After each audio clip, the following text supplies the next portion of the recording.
the more you try to be kind, the more people step all over you. The more you listen and compromise, the more you get taken advantage of. Have you ever wondered why you always attract toxic people? Is it just bad luck? Or are you an emotional magnet, unconsciously pulling in the very things you refuse to confront? In this video, I'll show you a truth that's hard to accept, that it's your own psychology opening the door to toxic people. That your niceness, your agreeableness, your ability to be the bigger person might actually be a disguised wound. And most importantly, you'll learn how to break the emotional loop that keeps you stuck in harmful relationships. I'm a psychologist who has worked with hundreds of people who ask the exact same question: why do I attract toxic people into my life? It's not because they were weak, and it's not because they were unlucky. It's because they had never truly understood themselves. And if you still find yourself attracting people who exhaust you, manipulate you, or make you question your worth, then keep watching.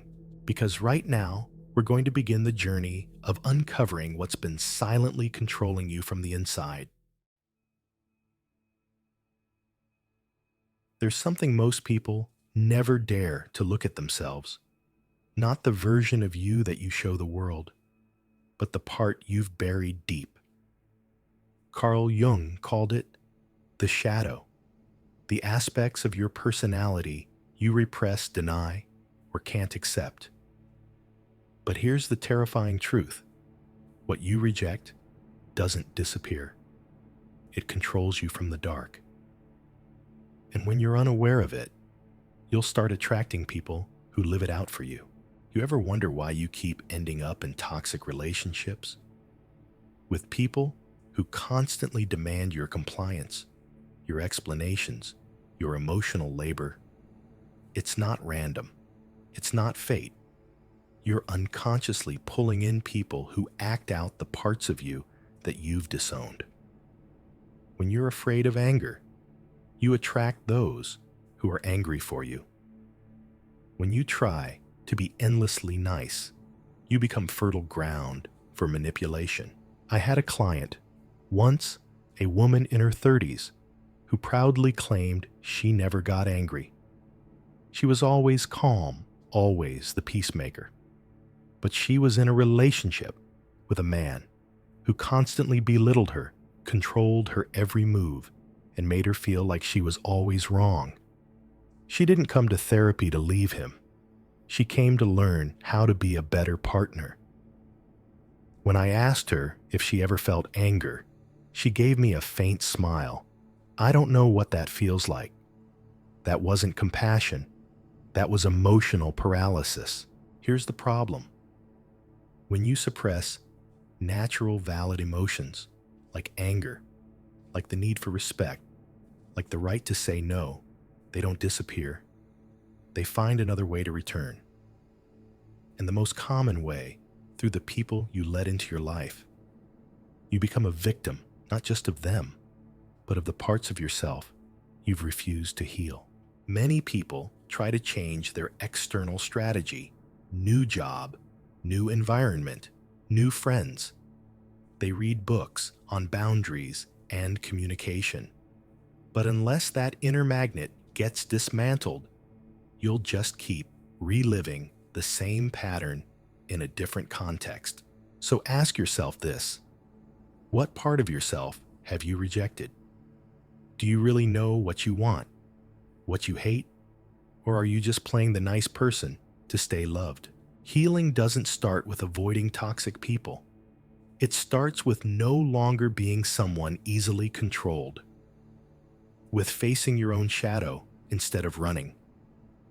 And paradoxically, it's only when you embrace that darkness that you start stepping into your light. You don't need to change the world around you. You just need the courage to no longer be ruled by what's inside you. You're not afraid of toxic people. You're afraid of being alone. That's the part no one wants to admit. But the truth is, it's not the pain that controls your choices. It's the fear of the silence that comes after. And what makes this fear dangerous isn't how big it is, it's how familiar it's become. I once worked with a man who had gone through 2 divorces, both with women he described as emotionally cruel. He was intelligent, successful, and fully aware of the red flags. But when I asked why he stayed in those relationships for so long, he paused and whispered something I'll never forget. Because she still said my name. It sounded small, but it revealed something profound. He wasn't addicted to her love. He was addicted to feeling like he still existed in someone's eyes. This is what we call an emotional rupture. Not because people don't know they're in pain, but because they can't bear what comes next. The silence, the absence, the ringing phone that never rings, the room that suddenly feels too quiet, the reflection in the mirror that stares back without recognition. It's not the toxic person you fear, it's the void they leave behind. Arthur Schopenhauer once said, "All suffering stems from the inability to be alone with oneself, and in that emptiness, people will cling to anything that makes them feel alive, even if the cost is their peace, their dignity, or their mental health." We call it love, but sometimes it's just an agreement between 2 wounds. One, afraid of being abandoned. The other, needing someone to control. And when you fear losing connection more than you fear losing yourself, you'll never set boundaries. You'll never say no. You'll accept everything just to avoid coming back to that void. This is where Viktor Frankl's philosophy becomes vital. He wrote, "When people cannot endure suffering, they will cling to any distraction that gives the illusion of meaning." And toxic people know this. They don't need to be kind. They just need to be there. They know you're not afraid of them. You're afraid of losing them. But ask yourself this: if you're willing to sacrifice your peace just to not be alone, then which loneliness is really running your life? And if you can't sit with yourself, then maybe the toxic person was never the biggest problem. Healing doesn't come from finding the right person. It begins the moment you're able to sit in a quiet room with yourself and choose to stay. No phone, no one else. Just you, and the parts of you that still ache, still tremble, still feel forgotten. Because only when you stop fearing solitude can you finally recognize who's truly worthy of sharing it. We're taught that kindness is the greatest thing a person can be. But no one tells you this, that kindness, when done the wrong way, can become a one-way ticket to emotional hell. And no one prepares you for the bitter truth that it's precisely because you're too kind, too agreeable, too accommodating, that you've become the perfect prey for toxic people.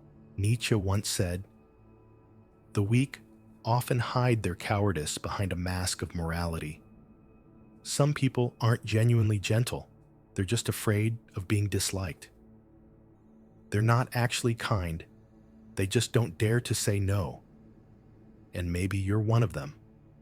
Not because you lack value, but because you've confused love with self-erasure. I remember a middle-aged woman who came to me nearly in emotional collapse. She had raised 3 children, always put her husband's needs first, never refused anyone, and was widely praised as the perfect mother. But when she sat down, eyes watery, the first thing she said wasn't "I'm tired," it was "I don't know who I am anymore." That wasn't kindness. That was the slow erosion of self. Gabor Maté calls this trauma disguised as virtue. People who are chronic people pleasers almost always share one thing they were taught early on: that their needs didn't matter. They learned to survive by being agreeable, not authentic. And the tragic irony is the harder you try to be good, the more invisible you become to yourself, and the easier it is for toxic people to see you as emotional supply. Most people chase love. Few people learn how to stay loyal to themselves. So if you find yourself constantly being used, pushed around, overlooked, pause and ask, am I being kind? Or am I just afraid? If every time you say yes, it's to avoid conflict. If every time you stay silent, it's to preserve peace. If every time you help someone, it's because you're scared to be left behind, then that's not kindness. That's self-betrayal dressed up as morality. You don't need to become cold or ruthless. But know this, no one respects a person who allows others to step over their boundaries. Kindness is a gift. But when you give it to everyone without discernment, it becomes worthless. And here's what most people miss. Toxic people don't seek you out because you're weak. They're drawn to you because they know you won't say no. You are fertile soil where they can take root, drain you, and walk away. I'm not saying stop being kind. I'm saying learn how to be kind while still protecting your boundaries. Learn to say no without guilt. Learn to walk away without needing to explain. Because sometimes the most loving thing you can do for yourself is to do nothing at all. You think you're living authentically, but maybe you're just living the way others convinced you to be.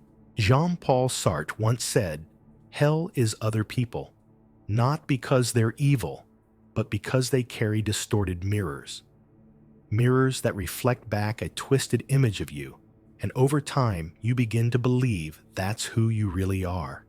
You become what they expect, what they define, what they label.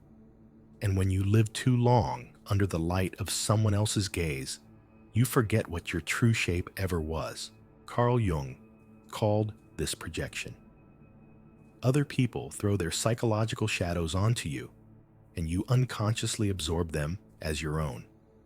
An angry father convinces a child that she is difficult. A controlling partner convinces you that you're too sensitive. And the most painful part is you believe them because you never had the space to define yourself. I used to think I was free, but I was just well trained. So many people live like this, thinking they're choosing when they're just reacting to the roles others imposed on them. And then you grow up only to attract people who keep you trapped in that same mold. Toxic people don't just hurt you. They make you forget who you are. I once met a man who proudly described himself as easygoing, laid back, never angry. But when we dug deeper, we found he grew up in a household with a screaming father, a crying mother, and a chaotic environment where he was the only one keeping things calm. He wasn't naturally calm. He learned that unless he kept the peace, he wouldn't be loved. That image of the unshakably kind man became a mask he wore for 30 years. The danger is this. When you don't have a clear sense of self, you become easily manipulated. You seek validation from others, and when they withdraw, you panic, because without them, you no longer know who you are. You can't set boundaries because you don't know where you end and others begin. You can't say "I disagree" because your inner voice has been silent for so long. So ask yourself this. If tomorrow no one ever called your name again, if no one offered praise or criticism, what would remain? Would you still exist if no one saw you? Freedom doesn't start when you escape the toxic person. It begins when you stop living to be seen. When you step away from the stage light and return to your own silence. When you ask that ancient, uncomfortable question we all try to avoid, who am I when I am no longer performing?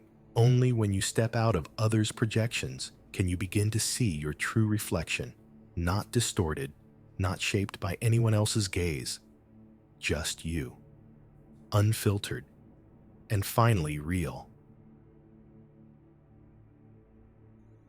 Most people believe the solution is to stay away from toxic people.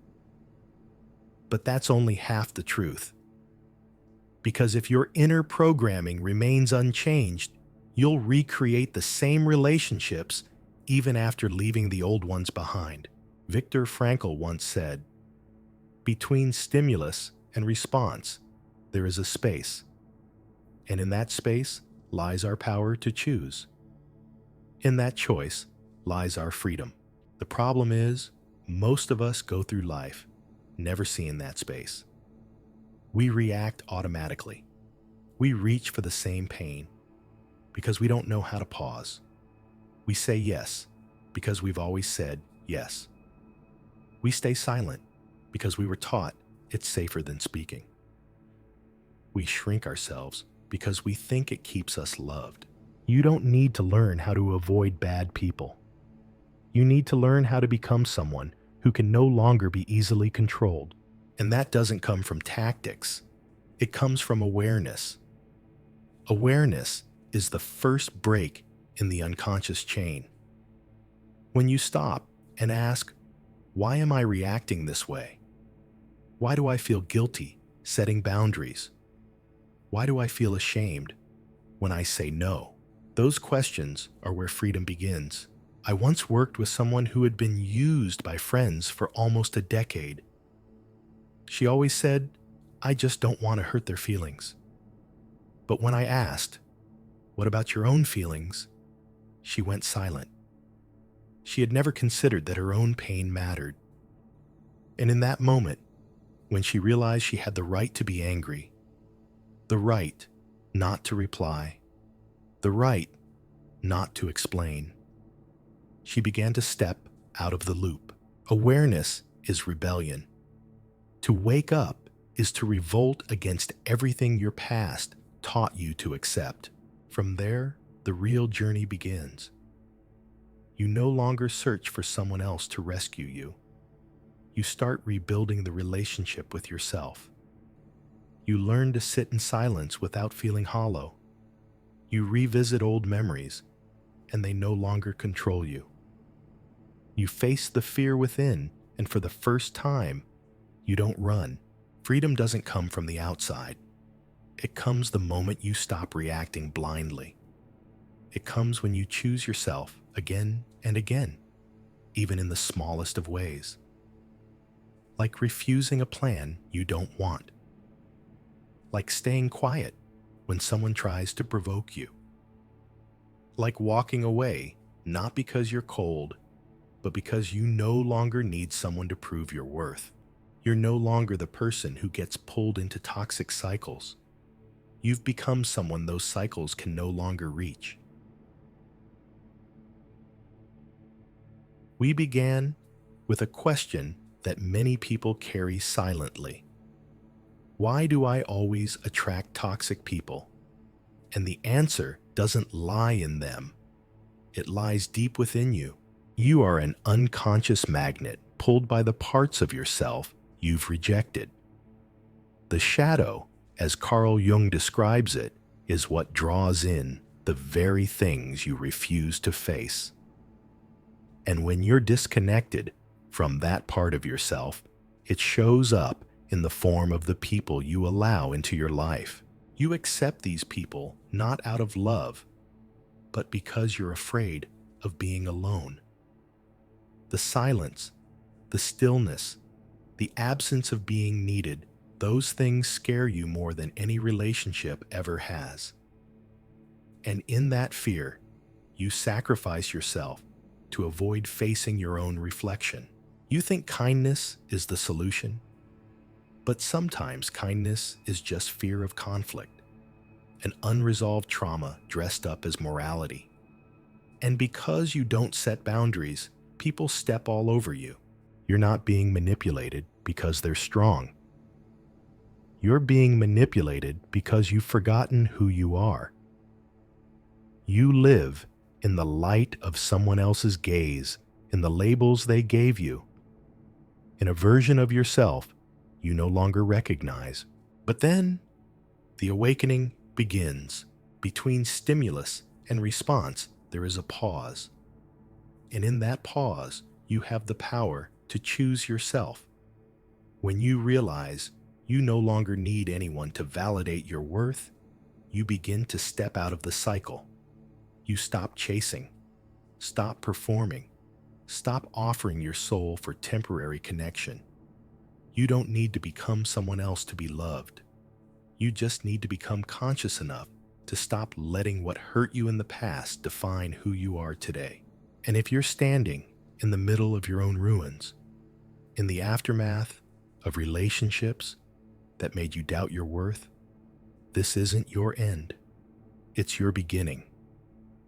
Because only when you finally see the darkness clearly can you walk into the light without fear. If this video touched something in, you share your story in the comments. Let's talk. Let's witness each other. And if you're on the path to healing, don't walk it alone.